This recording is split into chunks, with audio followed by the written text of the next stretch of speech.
ओम शांताकारं भुजगशयनं पद्मनाभं सुरेशं विश्वाधारं गगनसदृशं मेघवर्णं शुभांगं लक्ष्मीकान्तं कमलनयनं योगिभिर्ध्यानगम्यं वंदे विष्णुं भवभयहरं सर्वलोकैकनाथं।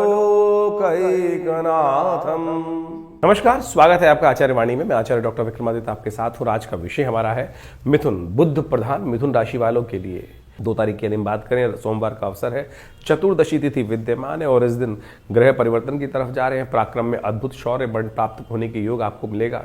बंद दरवाजे भी खोलने की शक्ति आपको प्राप्त होने के योग है। इतना पराक्रम आपकी राशि में, सही दिशा में होने के योग आपकी राशि के अनुसार से बनते दिखाई दे रहे हैं। थोड़ा सा प्रभु का आशीर्वाद भी लेने का प्रयास करें। इस दिन सत्यव्रत भी है। बहुत सारे लोगों के मन में विचित्र ये रहता है प्रश्न जानने की, सत्यव्रत कब करें। तो सत्यव्रत जो है इस बार 2 तारीख को ही रहेगा, क्योंकि अगले दिन शाम के समय पूर्णिमा है भी नहीं और ग्रहण भी पड़ रहा है। तो सत्यव्रत जो है वो सबसे शुद्ध शास्त्रीय दृष्टिकोण से वो 2 तारीख को ही मनाना जाना चाहिए। इस दिन होलाष्टक है, होलाष्टक समाप्त हो रहे हैं और होली जलेगी इस दिन। बहुत सारे लोगों ने इस संबंध में भ्रांति है, वो सबको भी ठीक करेंगे। लेकिन आप मान लीजिए होली जो है जलाई जाती है, उसमें क्या किया जाता है। होली जलाई जब जाती है ना, तो आपके सारे जो है कष्ट जो हैं पूरे साल में, जितने भी नेगेटिव बाण लोगों ने आपकी तरफ छोड़े होते हैं, ये संसार में एक से एक पहुंचे हुए लोग उपस्थित हैं जो आपसे मिलते तो गले हैं, लेकिन अपनी जो नज़रों में, अपनी भावनाओं में आपके प्रति ईर्ष्या के बाण तैयार रखते हैं। कई बार वो बाण ऐसे खतरनाक होते हैं जो आपके चले चलाए काम को, चले चलाए धंधे को, चले चलाए व्यवसाय को, अच्छी चलती जिंदगी को खत्म कर देते हैं, जिसको नज़र कहा जाता है। जिस प्रकार के नेगेटिव भाव, नेगेटिव जो बात करते हैं, नेगेटिव भावनाएं अपने मन में रखते हैं, उन सब की निवृत्ति का योग है। और सत्य मानो कि ऐसे में बहुत सारे जो आपके जो सीढ़ी चढ़ने के लिए आप जब रफ्तार पकड़ रहे होते हो, तो पता ही नहीं चलता कौन कहाँ किस प्रकार से आपके खिलाफ मनोमस्तिष्क में भाव लगाए बैठा है, नज़र लगाए बैठा है आपके लिए। हम केवल लिख के लगा देते हैं, बुरी नज़र वाले तेरा मुंह काला। उससे नहीं होने वाला, उससे नहीं होने वाला। तो दिवाली, होली के दिन खासतौर पे इस उपाय को अवश्य करना चाहिए जब होली जले। इस बार होली जलने में थोड़ी विचित्र समस्या ये है कि शाम को नहीं जलेगी होली, क्योंकि भद्रा है। तो रात के समय से निकलने के बाद भोर के प्रथम जो रात्रि के जो प्रातःकाल है, उससे पहले, सूर्योदय से पहले ही होली जलने का विधान शास्त्र में, क्योंकि भद्रा के पुच्छ काल में ही जाकर और भद्रा समाप्त होने पर ही होली जलाई जा सकती है। तो उस समय होली जलने का महत्व है। तो अगर आप जला सके तो बहुत अच्छा है, नहीं तो जहाँ आसपास होली जल रही हो वहाँ ये उपाय कर देना। देखिए, भगवान की कृपा से, शास्त्र के अनुसार से आपके लिए समस्याएं दूर करने का योग बन जाएगा। फिटकरी ले लेना, फिटकरी आपको मिल जाएगी आमतौर पे। उसमें पिंक फिटकरी जो मिलती है, पीले रंग की, जो हरे, जो इसको गुलाबी रंग की फिटकरी बोली जाती है, वो लेके आकर और उसको अपने हाथ में रखकर ओम नमः शिवाय मंत्र का जप करते हुए अपने सिर पर से 7 बार वार लीजिए। बहुत सारे लोग लिख के भेजते हैं कई बार कि क्लॉकवाइज या एंटी क्लॉकवाइज। नज़र उतारने के लिए क्लॉकवाइज ही घुमाएं, इस बात का ध्यान रखें।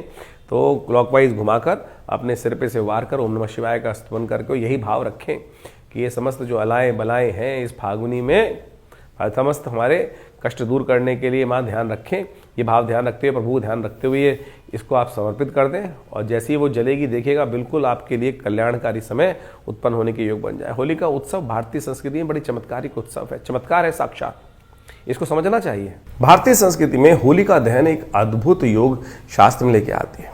इसका काल बहुत जबरदस्त तरीके से शास्त्र में गणित किया जाता है कि कब जलाई जाए होली, क्योंकि होली का एक ऐसा पर्व है कि शास्त्र के दृष्टिकोण से यदि ये होली को हम सही रूप से कर लें तो हमारे लिए ये अद्भुत शुभ योग बना देते हैं, और कहीं इसको अशुभ किया तो बहुत सारे कष्ट जीवन में उत्पन्न करने के योग बना देते हैं। तो होली का दहन इस बार थोड़ी संशय ग्रसित है। बहुत सारे लोगों ने इसके ऊपर अनेक प्रभाव उपस्थित करने का प्रयास किया है। होली है क्या, पहले तो ये समझें। शास्त्र में कहा जाता है कि भक्त प्रहलाद, जो भक्त भगवान के परम भक्त थे और हिरण्यकश्यप के पुत्र थे, तो हिरण्यकश्यप जो अपने आप को स्वयं परमात्मा घोषित कर चुके थे, भगवान विष्णु के विरोधी बन गए थे। कहा जाता है कि विरोधी परमात्मा तो हमेशा कल्याण का मार्ग ही बताते हैं। तो सोचो, उस ऐसे दुष्ट के यहाँ भक्त प्रहलाद पैदा हुए, और प्रहलाद जी ने भगवान की अनन्य श्रद्धा के साथ पूरी बाल्यकाल से ही उनकी सुंदर रूप से साधना करी, और साधना करने के बाद घर में ही पिता का विरोध नहीं था, सद्बुद्धि देने का कार्य था। ये परमात्मा के लिए तो सब परमात्मा की संतान ही है। कई बार कोई बच्चा विमुख हो जाता है तो क्या पिता उससे विमुख हो जाते हैं? उसका उद्धार करना ही कहीं ना कहीं परमात्मा का लक्ष्य है। तो उन्होंने देव कृपा से उन्होंने उनके घर में ही, परमात्मा की कृपा से उनके घर में ही भक्त प्रहलाद उपस्थित हुआ। तो कहा जाता है भक्त प्रहलाद बाल्यकाल से ही भगवान की श्रद्धा करते थे। घटना बहुत बड़ी है और अनेक बार पिता के साथ उनका विवाद भी हुआ। तो ऐसे में कई बार जो महाराज थे हिरण्यकश्यप, उन्होंने कई बार पुत्र को गोद में आकर मृत्यु दंड देने का प्रयास किया। एक दिन होलिका वहां उपस्थित होती है और अनेक का कार्य करने के बावजूद भी परमात्मा की कृपा से वो हर बार बच के आ जाते थे। कहा जाता है होलिका जो थी, उन्होंने अपने पिता भाई के समक्ष जाके कहा कि मुझे अग्नि की साक्षात सिद्धि प्राप्त है, मंत्र सिद्धि प्राप्त है, और यदि मैं इसको लेकर अग्नि में बैठ जाती हूँ मैं तो जलूंगी नहीं, ये जल जाएगा। आप सोचो, इतनी पुरानी आदिकाल शास्त्र में कथा थी और कहा जाता है कि वो चोला पहनकर बैठ गई थी। भगवान की कृपा हुई कि भक्त प्रहलाद बच गए और होलिका जल गई। भगवान की कृपा देखिए सुंदर रूप से करे। आज से कुछ साल पहले बोलते हैं लोग, कहे वैज्ञानिक जो बात करते हैं, बोले कैसे हो सकता है। आज भी बहुत सारे ऐसे सूट्स आते हैं कि उनको पहनने के बाद, आज तो वैज्ञानिक युग पराकाष्ठा में है, तो आप उसमें ऐसे सूट्स बना दिए जाते हैं कि उसके अंदर अग्नि में चले जाते हैं लोग और उससे अंदर इंसुलेशन के साथ प्रभाव से जलता नहीं है। तो भारतीय संस्कृति में कितनी पुराने काल में भी ऐसा वर्णन किया गया था, तो जिससे अग्नि उसको ना जले। तो आप सोचो कि वो कितनी जबरदस्त चीजें रही होंगी। तो आज ही विज्ञान को कहा जाता है, लेकिन जो पुरानी कथाओं के माध्यम से भी ये कहीं ना कहीं विज्ञान की पराकाष्ठा उस वक्त भी प्राप्त थी भारतीय संस्कृति में। तो सुंदर रूप से समझें। तो होलिका तो जल गई और भक्त प्रहलाद भगवान बच गए। और उसके अगले दिन लोगों ने बड़े श्रद्धा से, आनंद से जब देखा कि भक्त प्रहलाद बचे उसके अंदर बैठे हुए हैं, तो वही जो धूल थी, भस्म थी, उसी से दुर्वंडी खेलने की परंपरा बनी। ये तो पूरा इतिहास इस कथा का। लेकिन वास्तविक तौर पे मान के चलें कि इस होलिका दहन का समय है बिल्कुल शास्त्र के दृष्टिकोण से। होलिका की अग्नि किस तरफ जा रही है, धूम्र किस तरफ जा रहा है, इसका प्रभाव भी शास्त्र में पूरी तरह से बताया गया है, तो भी हम आपको बताएंगे। लेकिन होलिका के अंदर इस बार का जो कालगणना है वो ऐसी है कि इस बार जो होलिका जो दहन का योग बन रहा है, 2 तारीख को और 3 तारीख को पूर्णिमा है। 3 तारीख को उदया तिथि है, 2 तारीख को पूर्व ग्राह्य मानी जाएगी, 3 तारीख की शाम को ग्रहण पड़ रहा है। तो इस कारण से, और शाम के समय दिल्ली इत्यादि के क्षेत्र में सूर्यास्त होने से पहले पहले पूर्णिमा समाप्त हो गई है। और सूर्यास्त के शाम के समय में जब चंद्रमा उदय होंगे तो चंद्र ग्रहण पड़ रहा होगा। भारत में ये पूरी तरह से दृश्य है। यदि हम उस तरह ऊपर की तरफ चले, असम इत्यादि में तो पूरा ग्रहण दिखाई देगा वहाँ पर। लेकिन दिल्ली इत्यादि में, इलाहाबाद की इधर आते आते, मतलब बनारस के इधर आते आते ये सब जो ग्रहण है वो धीरे धीरे कम होता चला जाएगा। तो इन सब को प्रभाव को समझने के लिए आपको ये समझ लें कि ग्रहण के समय में 2 तारीख को होलिका जलानी पड़ेगी। क्यों? उसमें भद्रा भी पड़ रही है। तो भद्रा के जो काल में कहा जाता है भद्रा समाप्त होने के बाद ही होली जलनी चाहिए। तो सुबह सूर्य उदय के समय में करीब जाकर होलिका का जो है वो अंत होता दिखाई दे रहा है। तो शास्त्र के अनुसार से तो ऐसा कहा है कि सूर्यास्त उदय होने से पहले ही होलिका जलाने का नियम बनेगा। शाम के समय होलिका नहीं जलानी चाहिए। बहुत सारे विद्वानों का यह भी मत है कि भद्रा के पुच्छकाल में, मुख को छोड़कर पुच्छकाल में होली जला सकते हैं। तो सबसे श्रेष्ठ तो है जब भद्रा समाप्त हो जाए उसके बाद ही होली जलानी चाहिए। नहीं तो शास्त्र के अनुसार से कहा गया चतुर्दशी में और प्रतिपदा में होली जलाने से कई प्रकार के अनिष्ट उस क्षेत्र में हो जाते हैं, परिवार में हो जाते हैं, राज्य में होते हैं। तो इस बात का विशेष तौर पर ध्यान रखना चाहिए। पहले तो पूर्ण विधान होता था कि होली कैसे स्थापित की जाएगी, दंडिका नाम की राक्षसी वहाँ पर रहेगी और उसको स्थापित करते हुए समस्त आदि जो क्षेत्र के आदि व्याधियों को दूर करने के लिए ये सब व्यवस्थाएं बनती थी। तो कोशिश ये करें, शास्त्र के दृष्टिकोण से हमने आपकी राशि के दृष्टिकोण से बताया। जैसे एक बात और समझें, जो हमने पुनः में आपको बता देते हैं कि शास्त्र के दृष्टिकोण से होलिका अपने आप में एक श्रावणी, होलिका को विशेष तौर पे कहा जाता है फाल्गुनी का और साथ श्रावणी। शास्त्र में 2 महत्व कहे गए और दोनों के समय में भद्रा का देखना परम आवश्यक है। और ये जो फाल्गुनी है जिसके अंदर होली जलाई जाती है, ये आपकी समस्त अलाएं बलाएं को आपके जीवन से दूर कर देती है, कष्टों से निवृत्त कर देती है, नजर को दूर कर देती है। और 6 महीने बाद श्रावणी भी आती है।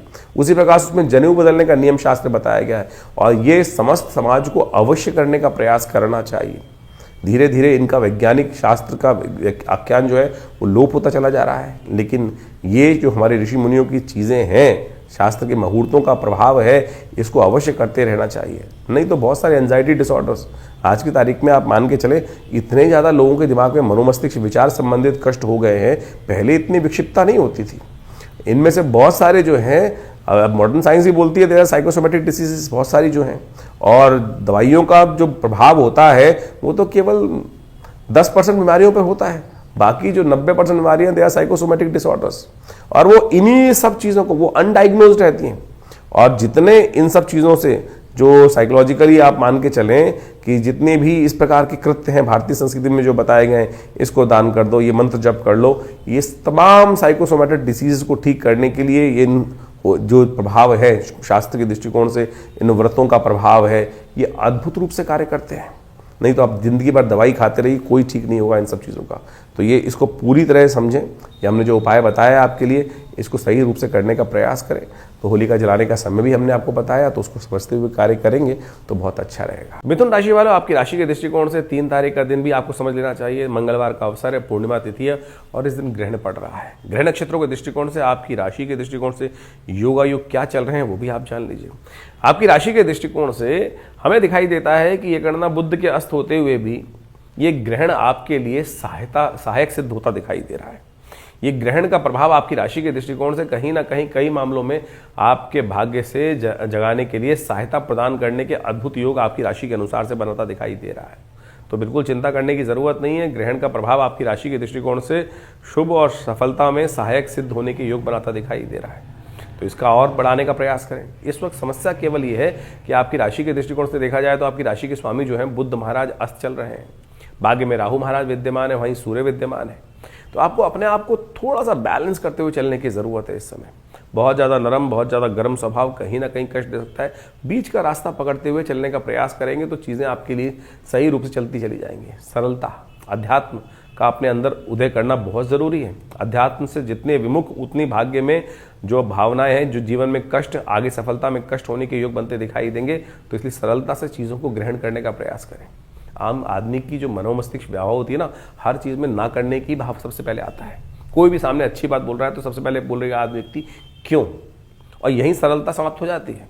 कोशिश ये करें, आपके लिए तो इस वक्त बृहस्पति महाराज लग्न में वैसे ही चल रहे हैं, आपकी राशि में वैसे ही चल रहे हैं। जो आपकी राशि में चलेंगे बृहस्पति, तो ज्ञान का उदय तो आप स्वयं बैठे हुए हैं। अब जब व्यक्ति स्वयं ज्ञानवान है तो दूसरे के ज्ञान को बाहर से लेना चाहता नहीं है। तो इसे सरलता से चीज़ों को समझकर इस वक्त भाग्य के जगाने का समय चल रहा है, जगा लीजिए। बृहस्पति महाराज पूरी तरह से आपकी राशि के स्वामी को भी देख रहे हैं और बहुत कुछ शुभ करने के योग बना रहे हैं। इस ग्रहण काल को पुण्य पर्व काल की तरह यूज करें। जैसा हमने कहा, ग्रहण आपके लिए सहायता के लिए आया है, आपके भाग्य को जगाने के लिए इस वक्त आया है। इतने भयावह स्थिति ग्रहों की है इस वक्त कि जब बुध भी अस्त चल रहे हैं, मंगल भी अस्त चल रहे हैं, सूर्य राहु के साथ चल रहे हैं, तो ऐसी युतियों में आमतौर पर स्ट्रगल बहुत ज़्यादा करनी पड़ती है। लेकिन ग्रहण ने आपकी आकर किस्मत को जगाने का रास्ता बनाया है। कोशिश ये करें, इस ग्रहण के कुछ मिनट जो आपको मिल रहे हैं, अभी पूरी तरह से हम वर्णित कर रहे हैं ग्रहण का, उस समय में कुछ खास उपाय जो हैं वो अवश्य करने का प्रयास कीजिएगा, क्या जिससे आपके भाग्य को जगा जाए। शास्त्र कहता है कि ग्रहण आरंभे स्नानम, ग्रहण काले यज्ञम, ग्रहण के मध्य में यज्ञ करें और ग्रहण अंते दानम। ये विशेष तौर पर ध्यान रखने का प्रयास करना चाहिए। तो आपकी राशि के दृष्टिकोण से आप सबसे बढ़िया एक काम करें, तो जब ग्रहण के आरंभ में थोड़ा स्नान करें, फिटकरी ले लीजिएगा, फिटकरी को पानी में डाल के थोड़ा सा उसमें डाल दीजिए और उस जल से स्नान करने का प्रयास करें। यह आपके लिए परम श्रेष्ठ रहेगा। और ग्रहण काल में, क्योंकि इस वक्त आपकी राशि के दृष्टिकोण से आपके जो ग्रह हैं राहु महाराज इस वक्त बड़ी विचित्र स्थिति में चल रहे हैं, और राहु को कंट्रोल करने के लिए भगवान शिव का ध्यान करना बहुत जरूरी है। शाम के समय जब सूर्य अस्त हो जाएगा तभी ये ग्रहण काल आपके क्षेत्र में पड़ेगा। तो उस ग्रहण काल के जितने भी मिनट आपके क्षेत्र के अनुसार से आपको मिल रहे हैं, अभी पूरे क्षेत्र की डिटेल हम आपको देते हैं। उस काल में ओम त्र्यंबकम यजामहे सुगंधिम पुष्टिवर्धनम उर्वारुकमिव बंधनान मृत्योर्मुक्षीयमामृतात्, इस मंत्र का यज्ञ, इस मंत्र का जप जितना कर सको, भगवान शंकर की कृपा प्राप्त करने का प्रयास करो। ओम नमः शिवाय का जप करने का प्रयास करो। भगवान शंकर की कृपा से राहु का जो नेगेटिव प्रभाव चल रहा है भाग्य को जगाने में कहीं ना कहीं, क्योंकि सारी चीज़ भाग्य से चलनी है, किस्मत सहायता करने को तैयार है, लेकिन जो खराब ग्रह हैं उनको ठीक करने के लिए ये रास्ता अपना लो। देखिए बहुत सुंदर तरीके से आपके लिए कल्याणकारी समय मिलने के योग बहुत बढ़िया बनते हैं। इसके साथ और भी बहुत सारे उपाय हैं। वो भी आप कर सकते हैं। वो सारी वर्णन हम आपको समझाने का प्रयास करें, लेकिन ग्रहण काल के महत्व को समझ लीजिए। ये चंद्र ग्रहण आपकी राशि के दृष्टिकोण से आपकी किस्मत को जगाने आया है। 100 गुना अधिक प्रभाव होगा जनरल तौर पे, आमतौर पे। चमत्कारिक समय है, ऐसे ही खाली उसको बेकार ना करें, इसका उपयोग करने का प्रयास कीजिए।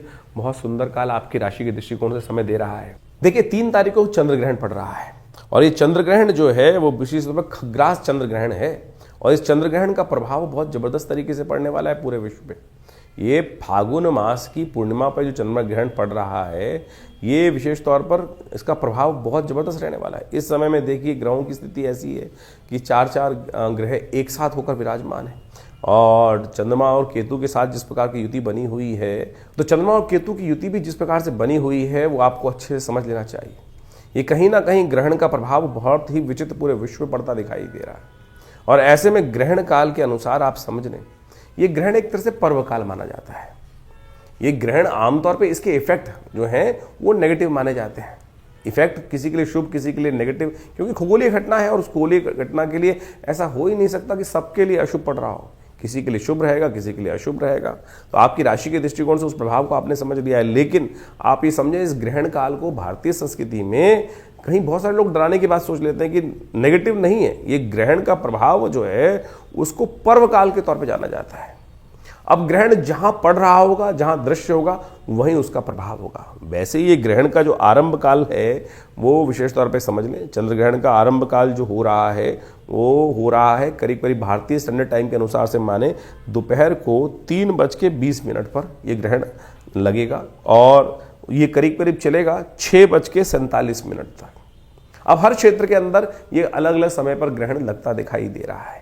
यदि भारत के दृष्टिकोण से यदि हम देखें तो इस ग्रहण का अलग अलग काल है। जैसे दिल्ली के अंदर ये ग्रहण बहुत थोड़ी अवधि के लिए लगता दिखाई दे रहा है। दिल्ली में ये जो ग्रहण लगेगा वो आरंभ होगा करीब करीब, वैसे तो जैसे हमने टाइम बताया आपको 3:20 पे तो भारत में पड़ना शुरू, उससे पहले शुरू हो जाएगा, पृथ्वी पड़ना शुरू हो जाएगा। लेकिन दिल्ली के अंदर जो चंद्र उदय हो रहा है, ग्रस्त उदय हो रहा है चंद्रमा, उसी टाइम से उसका प्रभाव माना जाएगा। यानी 6:23 से आरंभ होकर करीब करीब 6:47 तक रहेगा। टोटल 24 मिनट का ग्रहण दिल्ली में पर्व काल है, ग्रहण का मुख्य काल है। सूतक उससे करीब करीब 10 घंटे पहले लग जाएगा, तो 10 घंटे पहले सूतक ग्रहण से लग जाएगा। तो दिल्ली में जो सूतक आरंभ हुआ चाहता है कि शाम के 6:23 से 10 घंटे पहले, तो यानी 8:23 के आसपास दिल्ली में ये सूतक काल लगता दिखाई देगा। जहां दिल्ली, और बहुत सारे लोग ये भ्रांति में फंस जाते हैं कि आकाश में तो लग गया, अरे जहां बारिश होगी वहीं उसका प्रभाव होगा। ऐसा नहीं होगा कि बारिश कहीं और हो रही है और उसका प्रभाव अमेरिका में बारिश हो रही है, दिल्ली में उसका प्रभाव नहीं दिखाई देगा। तो ग्रहण जहां पड़ रहा है वहीं उसका प्रभाव है। अगर ग्रहण नहीं पड़ रहा है तो वो पर्वकाल नहीं माना जाएगा। बहुत सारे लोगों ने इस बात को भ्रांति उत्पन्न करने के लिए इस बात को, वहीं उसका पुण्य काल है, क्योंकि कहा जाता है कि इन संधि कालों में जो कुछ हम कर्म करते हैं उसका कई गुना अधिक, जैसे हम मंत्र जप करते हैं, मंत्र जप करने के समय में शास्त्र में कहा गया है कि जितना मंत्र जप करोगे उसका उतना प्रभाव होगा। लेकिन यदि संधि कालों में, इन ग्रहण इत्यादि कालों में जब उस मंत्र जप करें तो 100 गुना अधिक प्रभाव उस मंत्र जप का, उस पुण्य कार्य का हो जाता है। तो पर्व काल, इसीलिए इसको पर्व कहा गया कि साधना का काल है। साधना करोगे, मंत्र जप करोगे, कष्टों को दूर करने के लिए जो कुछ भी उपाय करोगे, अच्छा करोगे तो उसका 100 गुना अधिक प्रभाव, खराब करोगे, अशुभ कर्म करोगे तो उसका भी अत्यधिक नेगेटिव प्रभाव पड़ता है। आप समझें कि संधि काल हमारे यहाँ जितने भी हैं, चाहे संध्या काल है, प्रदोष काल, शाम का समय संध्या काल, सुबह का सूर्योदय का काल, शाम का सूर्यास्त का काल जो संध्या काल बोला जाता है, प्रदोष संध्या का काल, ये सब के सब, ये ग्रहण इत्यादि काल, पूर्णिमा, अमावस्या, ये सब संधि काल के अंतर्गत माने गए हैं। और ये कार्य जो है, कहा जाता है कि इन कालों के अंदर विशेष तौर पर शुभ कर्म करने का प्रयास करना चाहिए, अशुभ कर्म नहीं करना चाहिए। अशुभ कर्म करते हैं तो उसका प्रभाव शास्त्र के अंदर बड़ा नेगेटिव बताया गया है। बहुत दिन पहले मैं टीवी पे डिबेट पे था, किसी व्यक्ति ने कहा कि आप कहते हैं ग्रहण काल में कुछ शुभ कार्य करना चाहिए, और उस व्यक्ति ने ऐसा प्रश्न किया कि बोला ग्रहण काल में जो है उस खुराफाती व्यक्ति होगा। उसने, मुझे बहुत साल पहले की बात है, शायद 20 से 25 साल पहले की बात होगी, उसने टीवी पर हमसे प्रश्न किया कि हम ग्रहण काल में कामरत क्रियाएं क्यों नहीं कर सकते हैं। मैंने कहा आपने प्रश्न किया है, शास्त्र में आपसे पहले बहुत सारे लोग कर भी चुके हैं, आप तो प्रश्न आज कर रहे हो। रावण की उत्पत्ति, रावण क्यों बना? क्योंकि उसकी उत्पत्ति ही गलत हुई थी। कि किसी के साथ जिस प्रकार से जबरदस्ती उन्होंने ऋषि के साथ संबंध, उस समय ऋषि ने मना किया कि ये संबंध बनाने के लिए काल ठीक नहीं है, संधि काल है, ये संध्या का काल है इस समय में, लेकिन उस समय कामरत कहा जाता है कि ऋषि को किया उन्होंने जब किसी ने, और उसी के कारण से रावण की उत्पत्ति हुई। तो इस बात को अच्छे से समझें कि आप जो खुराफात मन में, दिमाग नेगेटिव बात लोगों के मन में उठती है, उससे पहले भारतीय संस्कृति में उन समस्त चीज़ों को शोध करके उत्पन्न कर दिया गया है, चीज़ें कर दी गई हैं। इसीलिए इसको पर्वकाल माना गया कि आध्यात्मिक कार्य करने का प्रयास करना चाहिए। आज बहुत सारे लोग नहीं मानते हैं, और ऐसा समझें कि इसके अंदर परम वैज्ञानिक उसके विश्लेषण भी शास्त्र के अंदर उपस्थित हैं। तो इस चंद्र ग्रहण में आपके क्षेत्र में किस किस समय कौन कौन सा ग्रहण पड़ रहा है वो आप समझ लीजिए। जैसे अयोध्या के अंदर ये ग्रहण करीब करीब शुरू होने जा रहा है, करीब करीब शाम के समय 6:03 पर, और चलेगा करीब करीब वही 18:47 यानी 6:47 तक। आगरा में जो ये ग्रहण जो आरंभ होगा वो करीब करीब 6:20 से आरंभ होगा और चलेगा 6:47 तक ही। यदि अहमदाबाद की बात करें तो अहमदाबाद में केवल 1 मिनट का ग्रहण पड़ेगा, केवल 1 मिनट का। गुजरात के अहमदाबाद में केवल 1 मिनट का ग्रहण दिखाई देने वाला है। ये बहुत आंशिक ग्रहण होगा, करीब करीब 6:46 से शुरू होगा और 6:47 पर खत्म हो जाएगा। वहीं अमृतसर की बात करें तो करीब करीब ये ग्रहण जो आरंभ हो रहा है वो 6:32 से आरंभ हो रहा है, 6:47 पर खत्म हो रहा है। वहीं चंडीगढ़ की बात करें तो करीब करीब 6:25 से ग्रहण आरंभ होकर करीब करीब 6:47 पर खत्म होगा। चेन्नई के अंदर यानी उधर साउथ के अंदर बात करें तो करीब 6:18 से ग्रहण आरंभ होकर 6:47 तक रहेगा। यूपी के अंदर बहुत सारे क्षेत्र में यदि देखें तो अलग अलग टाइम है उन सब के, वो हमने आपको बता ही दिए हैं। ग्वालियर में करीब 6:20 से आरंभ होकर करीब करीब 6:47 तक रहेगा। जयपुर के अंदर ये ग्रहण करीब आरंभ होगा, करीब करीब 16 मिनट का ग्रहण है वहाँ पर। 6:31 से आरंभ होकर 6:47 तक रहेगा। वहीं लखनऊ की यदि हम बात करें तो 6:10 से ग्रहण आरंभ होकर 6:47 तक रहेगा। तो इस प्रकार से आपके क्षेत्रों में विभिन्न समय जगहों पर ये ग्रहण का काल कैसा है, किस समय रहने वाला है, इसको समझ सकते हैं आप। उसके अनुसार से कार्य करने का प्रयास कीजिए। और इस ग्रहण काल में जैसा हमारे यहाँ कहा गया है, गर्भधारी जो स्त्रियां हैं जिनको गर्भ है उनको बड़ा सावधान रहना चाहिए। ग्रहण की छाया नहीं पड़नी चाहिए। ग्रहण की छाया पड़ने से अंगभंग की शिकायत, बहुत सारी प्रकार की शारीरिक तौर पर विकृति की शिकायत हो जाती है। तो ऐसे में कहा जाता है कि उस ग्रहण काल की छाया से दूर रहना चाहिए। किसी जो ओट वाली जगह है वहीं रहना चाहिए, बाहर भ्रमण नहीं करना चाहिए। तो इससे कहीं ना कहीं शास्त्र के दृष्टिकोण से बहुत सारे लोग हैं बोले नहीं फर्क पड़ता है, तो आप शास्त्र की आज्ञा को मानने का प्रयास करेंगे तो अच्छा रहेगा। आपके बुजुर्गों ने, आपके अनुभवी ऋषि मुनियों ने उस पर बहुत शोध करके इस बातों को उपस्थित किया है कि बहुत सारे लोग ऐसे हो जाते हैं और ऐसी घटनाएं बहुत घटती हैं। ग्रहण के काल में सो जाते हैं बहुत सारे लोग, और कई बार हमने देखा कि कई लोग जो मतान्ध हैं इस प्रकार की बात करते हैं, कुछ नहीं सब सो, और जब शरीर में बालक के जो संतति उत्पन्न गर्भ में है उस पर नेगेटिव प्रभाव पड़ता है, फिर कोई मानने को तैयार नहीं होता है। हमने बहुत सारे, एक नहीं, प्रैक्टिकल शोध करके देखा है। ऐसे बहुत सारे केसेस हैं जिनको हमने स्वयं देखा, ऐसा प्रभाव हुआ है, और वो ग्रहण काल के कारण ही, छाया के कारण ही, नेगेटिव समय के कारण से उसका प्रभाव पड़ता है। तो कोशिश ये करें आप इस समय में, ग्रहण के काल में कहा जाता है कि ग्रहण के आरंभ, जब ग्रहण आरंभ हो तब उस समय स्नान कर लेना चाहिए। ग्रहण के आरंभ में आप देखें समस्त तीर्थ स्थलों पर स्नान इत्यादि की परंपरा रहती है। और ग्रहण काल में मंत्र जप, जितने भी आपके मंत्र हैं, कहा जाता है कि ग्रहण काल में यदि मंत्र जप ना किया जाए तो जो आपके सिद्ध मंत्र हैं वो भी सो जाते हैं, और उसके बाद फिर दोबारा आपको उन मंत्रों को जागृत करने के लिए पूरी विधि, जैसे आपने किसी मंत्र को, गुरु से दीक्षित मंत्र है आपका, और उस ग्रहण काल में उस मंत्र को मानसिक तौर पर आपने जप नहीं किया तो वो खत्म हो जाएगा, उसका पूरा प्रभाव ही शून्य हो जाएगा। तो इसलिए कहा जाता है ग्रहण काल में उन मंत्रों को रिचार्ज कर लेना चाहिए, पुनः जागृत कर लेना चाहिए। मानसिक तौर पे यदि कुछ देर उसका जप कर लो, हवन कर लो, तो उसका कई गुना अधिक प्रभाव तो हुआ ही होगा, लेकिन वो मंत्र आपके साथ सानिध्य बनाए रखेगा। और उसके बाद ग्रहण के अंत काल में, ग्रहण जब समाप्त होने वाला हो, तो दान के लिए निकाली गई चीज़ें जितनी भी होती हैं, चाहे किसी का वस्त्र है, किसी का अन्न है, किसी का कोई चीज़ है, सूखी चीज़ों का दान करने का महत्व है। बहुत सारे लोग दूध को दान कर देते हैं, वो नहीं किया था। तो इस बात को समझें, तो इस बात का ध्यान रखें कि सूखी चीज़ें सबसे श्रेष्ठ ग्रहण काल में दान करने की व्यवस्था है। अन्न का दान, दक्षिणा का दान, पैसे का दान, ये सब चीज़ें करने का शास्त्र में नियम है। तो निकाल कर, अब ग्रहण काल में कोई दक्षिणा आपसे नहीं ले रहा है, ये ध्यान रखें कि उस पर भी तो प्रभाव पड़ेगा उसका, तो निकाल के रख दीजिए पैसे, और ग्रहण काल के बाद उन चीज़ों को दान कर दीजिए श्रेष्ठ किसी व्यक्ति को, तो बहुत अच्छा रहेगा। इस ग्रहण काल में आप इस कार्य को करने का प्रयास करें। इस ग्रहण का प्रभाव ज्योतिषीय दृष्टिकोण से थोड़ा सा आने वाले करीब 40 दिन तो 45 दिनों तक इसका प्रभाव पूरे विश्व में होता दिखाई दे रहा है। एक तो रौद्र नाम का जो संवत आरंभ हो रहा है, 6 तिथि को आरंभ हो रहा है, उसके कारण से पूरे संसार में कई प्रकार की समस्याएं उत्पन्न होने के योग बनेंगी। भारत में विशेष तौर पर जिस ग्रहण का प्रभाव जो पड़ रहा है उसके काल से जो है वैमनस्य कहीं ना कहीं समाज के अंदर फैलता दिखाई देगा।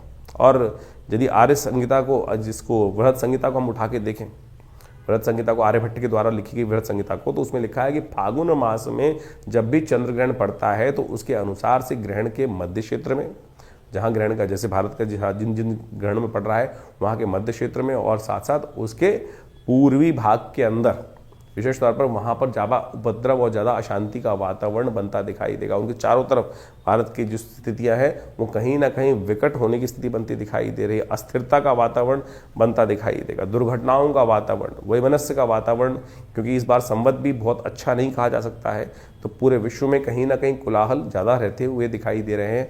और इस ग्रहण का प्रभाव तो बहुत लंबे क्षेत्र में पड़ रहा है, तो आप कोशिश करें इस समय में जो उपाय बताए गए हैं उनको अवश्य करने का प्रयास करें, जिससे आपके जीवन में उसकी कष्ट ना हो।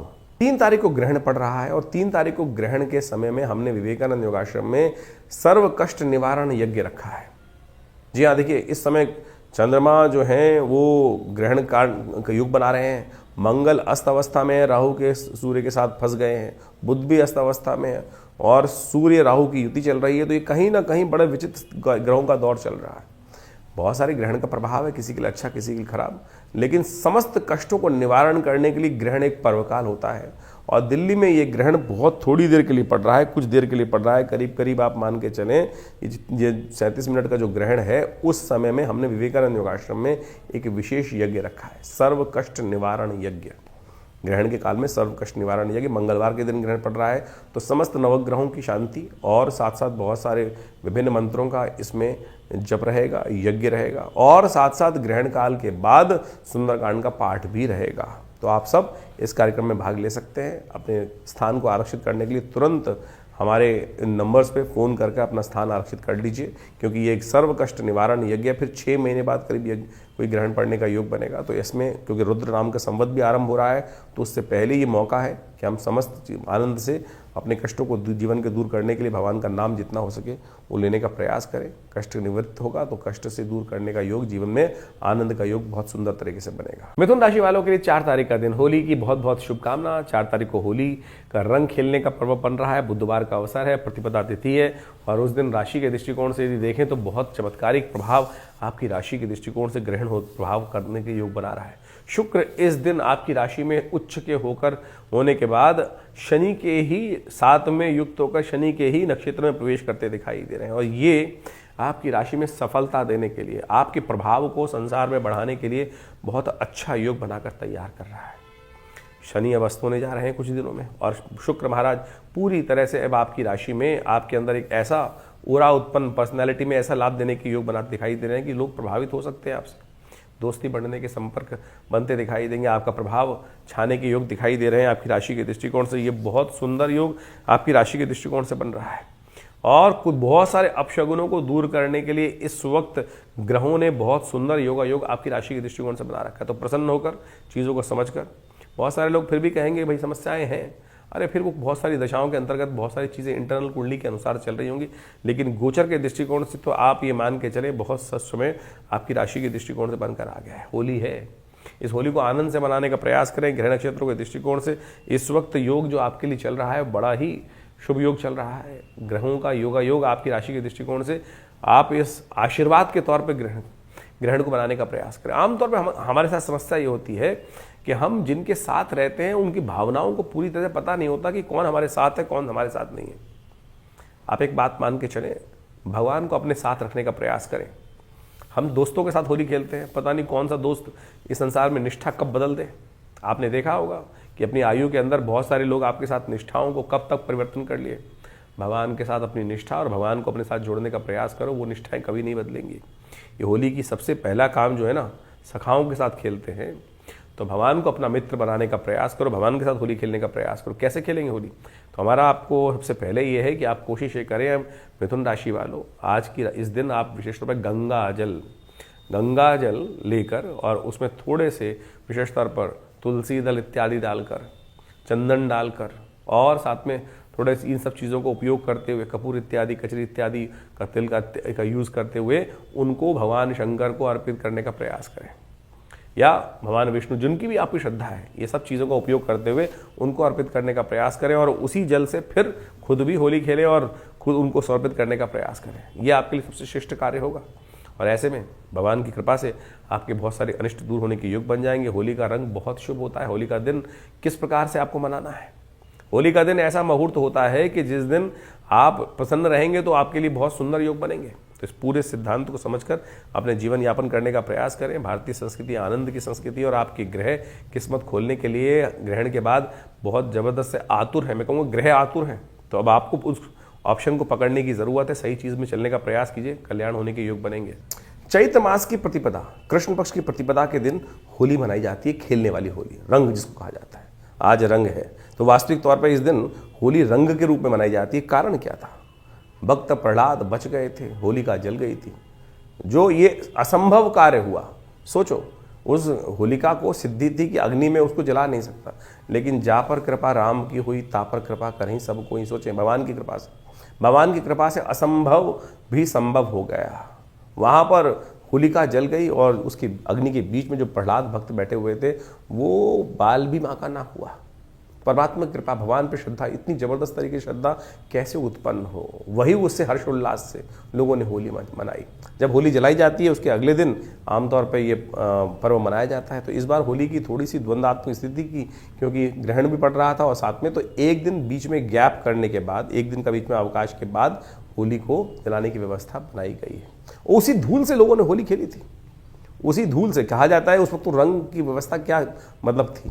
आमतौर पे जब इतना लोगों ने देखा कि एक असंभव संभव हो गया तो उसी भस्म से, और सबसे श्रेष्ठ जो है वो यज्ञ की भस्म ही है, वो होली का यज्ञ ही था, क्योंकि मंत्र सिद्धि थी होलिका को। मंत्र जप करते हुए उस अग्नि के अंदर वो विराजमान हो गई थी। तो अग्नि कैसे भक्त पर, भगवान के भक्त को जला सकती थी?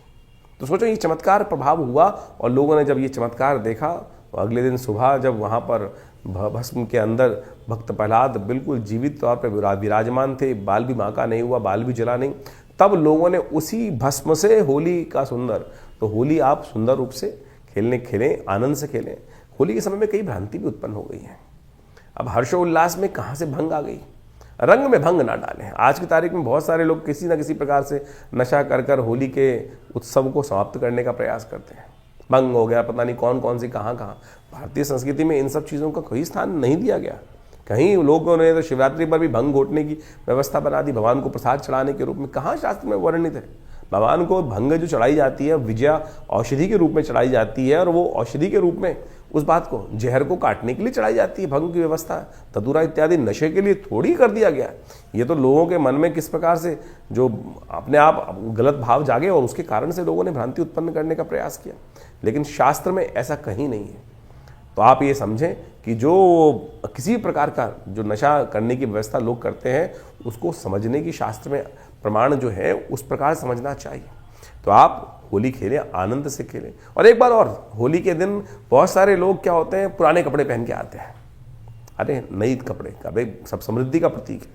फटे हुए कपड़े पहनकर, पुराने कपड़े पहनकर कपड़े खराब हो जाएंगे। अरे एक कपड़ा ही तो है। आनंद भाव से होली का दिन, आनंद भाव से जो वस्त्र है वो धारण करें, आनंद से होली खेलें। और ये जो लोग कई बार दुश्मनी निकालने की बात करते हैं कि सामने वाले को रगड़ना है जी, ये करना है, वो करना है, अरे आनंद से, प्रेम का समर्पण करते हुए, जो आत्मा का परमात्मा से मिलन के रूप में होली का उत्सव शास्त्र बनाया जाता है। पुराने जमाने में तो टेसू के फूल जो थे वो पानी में डालकर, आज भी वृंदावन में उसी प्रकार से किया जाता है कि टेसू के फूलों को पानी में डालने के बाद उसका रंग जो छोड़ देते हैं, तो वो विशेष तौर पर होली खेलने की व्यवस्था बनाई जाती है।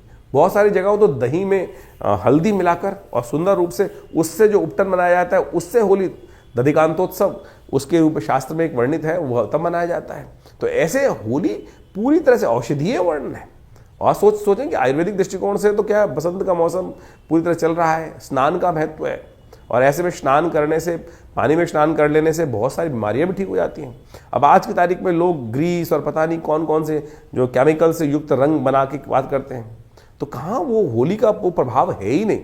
वनस्पति दृष्टिकोण से, औषधीय दृष्टिकोण से जो होली के महत्व बताए गए हैं, तो उस तरह से होली आप खेलने का प्रयास करेंगे तो हो जो हल्दी वाला पानी, पलाश के फूलों से बनी हुई जो होली के रंग हैं, केसर के पानी से बना हुआ जो पानी जो है, वो उस तरह से भारतीय संस्कृति इतनी ज़बरदस्त संस्कृति थी। अभी इस पे कमेंट आने शुरू हो जाएंगे, मैंने केसर शब्द उच्चारण जो कर दिया है, लोग कहेंगे केसर खाने को नहीं मिलता और आप कह रहे हैं केसर से होली खेलने की व्यवस्था। हमने पूरा वर्णन आपके समक्ष किया कि हमारा देश कोई भिखारियों का देश नहीं था, सोने की चिड़िया ये देश था। तो यहाँ जो व्यवस्थाएं बनाई गई हैं आनंद के लिए पर्व थे, लेकिन आनंद में रंग में भंग किस प्रकार से कुछ गलत मानसिकता के लोगों ने किस प्रकार से उत्पन्न किया है, उसको उस तरह से हम सब समझे। चंदन के पानी से, चंदन के द्वारा, इतने सुंदर सुंदर चीज़ें भारतीय संस्कृति में विद्यमान हैं, उन सब के द्वारा। और आज की तारीख में तो पता नहीं लोग नशे में करके और कहाँ कहाँ क्या क्या स्थिति कर देते हैं, कोई नाली में पड़ा है कुछ। तो होली का बिना नशा करे ही उस परमात्मा के नाम का स्मरण कर कर जो आंतरिक भाव जो अंदर से उत्पन्न होता है, उसके साथ होली मनाने का प्रयास करें, भगवान के साथ होली करें। तो हमने आपको कार्यक्रम के आरंभ में जो भगवान के साथ जो उपाय बताया है उसको अवश्य कीजिएगा। फिर होली खेलेंगे ना तो फिर आनंद भी रहेगा और जाकी रही भावना जैसी, तो कहा गया ना, तो आप अवश्य सबके साथ आनंद भाव से देखने होली खेलने का प्रयास करेंगे तो बहुत अच्छा होगा। होली का पर्व आपके लिए बहुत बहुत शुभ हो। इस मास के आरंभ काल में इस बार कई ग्रहों का अद्भुत योगायोग बना, आपने देखा अभी, और उसके अंदर ऐसे दिव्य भी योग बने कि जिसमें छोटे छोटे उपाय कर कर आप अपने बहुत सारे जीवन के कष्टों को दूर कर सकते हैं। ग्रहण, चंद्र ग्रहण पड़ रहा है, अभी कुछ दिन पहले सूर्य ग्रहण पड़ा और पूरे विश्व में उसका प्रभाव देखने को मिल ही रहा है, जिस प्रकार से अशांति का वातावरण बना है। और दूसरा ग्रहण चंद्र ग्रहण पड़ रहा है, और ये समस्त ग्रहण जो है आने वाले कुछ दिनों में, क्योंकि अगला नव संवत भी आरंभ होने जा रहा है, रौद्र नाम का संवत है, 6 तिथि में ये वर्ष आरंभ हुआ चाहता है, नव वर्ष जो है नव संवत। तो ये कहीं ना कहीं इसका व्यापक प्रभाव पूरे विश्व में होता दिखाई दे रहा है। 6 तिथि से रुद्र नाम का संवत आरंभ होगा तो उसका प्रभाव पूरे विश्व में अशांति का वातावरण बनता दिखाई देगा। विश्व युद्ध का पूरा सामंजस्य स्थापित होकर ग्रहों ने योगायोग जिस प्रकार का बनाया है वो सामने उपस्थित है। शनि अपने पूर्ण रुद्र रूप में आने वाले हैं अभी कुछ दिन में, अभी तो अस्तावस्था में हो गए हैं। ये अस्तावस्था में होने के बाद कहीं ना कहीं कई राशियों पर उसका प्रभाव अलग अलग प्रकार का होगा। आपने अपनी राशि का प्रभाव समझा भी, तो आप कोशिश ये करें इन दिव्य दिनों में जो जो उपाय जब जब बनते हैं, चाहे वो होली पर, चाहे वो ग्रहण के टाइम पर, यदि और या शनि के अस्त होने के प्रभाव के अनुसार से आप अवश्य करने का प्रयास करें। भारतीय संस्कृति में इन समस्त गणनाओं को समझने का बहुत सुंदर जो कृत्य किया गया है, जिसके द्वारा ज्योतिष विज्ञान के माध्यम से इन ग्रह गणनाओं, काल गणनाओं को समझने का रास्ता बनाया गया है। ये वास्तविक तौर पर माने ये जीवन में चमत्कार उपस्थित करता है। ग्रह गणना योग ज्योतिष के अनुसार से एक ऐसी चीज़ है कि जिसको देश काल परिस्थिति के अनुसार से आप समझेंगे तो आपके जीवन में क्या कुछ अशुभ होने वाला है, शुभ होने वाला है, उसका पूर्व ज्ञात आपको प्राप्त हो जाता है। तो कोशिश ये करें इन समस्त गणनाओं का प्रभाव अपने जीवन में, देखिए बड़े भाग्य मानुषतन भाव, इस भाव को ध्यान रखें, बड़े भाग्य से मानुषतन प्राप्त होता है। और इसमें इन सब वैज्ञानिक पद्धतियों का जो ज्योतिष विज्ञान के अनुसार से या काल गणना के अनुसार से ज्योतिष के हमारे प्राचीन आचार्य ऋषि मुनियों ने उनकी सबकी व्यवस्था भारतीय संस्कृति में उपस्थित करी, पूरे विश्व में उसको समझकर उसके लिए लाभ लिया और संसार में उसका लाभ आज भी पहुंचता है। तो कोशिश ये करें, विडंबनाओं में तो इस संसार में अनेक प्रकार से लोग डालने का प्रयास करते हैं। ये समय जो है आज बहुत सारे लोग पाश्चात्य संस्कृति में या कुछ कम्युनिस्ट टाइप के लोग इस प्रकार के मनोमस्तिष्क पे जो है द्वंद्व उत्पन्न करने का प्रयास करते हैं। इन सबका कोई प्रभाव नहीं है। देखिए संस्कृति का जो एक किसी के व्यक्ति का भाग्योदय काल है, किसी संस्कृति का भाग्योदय काल है, किसी का क्षय काल है, तो ये संसार में सभी चलता रहता है। और इस बात से बहुत सारे लोग आज जिनका समय अच्छा चल रहा होता है कई बार उदासीन भाव के हो जाते हैं, अरे कुछ नहीं होता सब। ज्योतिष काल गणना एक ऐसी परिष्कृत पद्धति है जिसकी गणनाएं आज भी किसी मॉडर्न कंप्यूटर के बराबर ही आपको प्राप्त होती हैं। और अनादिकाल से उस व्यवस्था को समझाने की बात शास्त्र में बताई गई है, समझी गई है, कैसे कब ग्रहण पड़ने वाला है, कब ग्रहों का परिवर्तन होने वाला है, कब वो ग्रह आकाश से लोप हो जाएगा, कब वो दिखाई देगा, कब वो नहीं दिखाई देगा।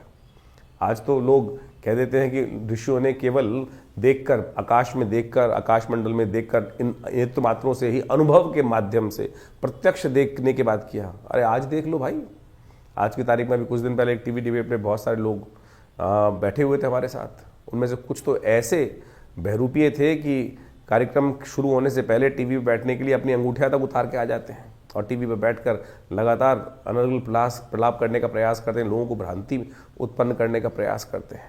तो आप कोशिश ये करें, हमारे अपने पूर्वज ज्योतिष विज्ञान के जो भी कार्य उन्होंने किए हैं, हमारे पूर्वजों ने, वो हमारे कल्याण के लिए किए हैं। और इन सब प्रभावों को समझें और ज्योतिष विज्ञान के माध्यम से जो हम आपके समक्ष ये उपाय उपस्थित करते हैं, ये छोटे छोटे हैं लेकिन शास्त्र वर्णित हैं और इनको हिंग लगे ना फिट के रंग चोखा हो, ऐसा हमारा प्रयास है कि आपके जीवन में समस्त कष्ट दूर होने के योग बने। और पौराणिक ज्योतिष के अनुसार से हम इन समस्त वैदिक ज्योतिष में, पुराणिक ज्योतिष के अंतर्गत बहुत सारे जो उपाय शास्त्र में बताए गए हैं, कथाओं के माध्यम से ही बताए गए हैं, उन चीज़ों की टेस्टिमनीज बताई गई हैं, वो हम आपके समक्ष उपस्थित कर रहे हैं, बताया है।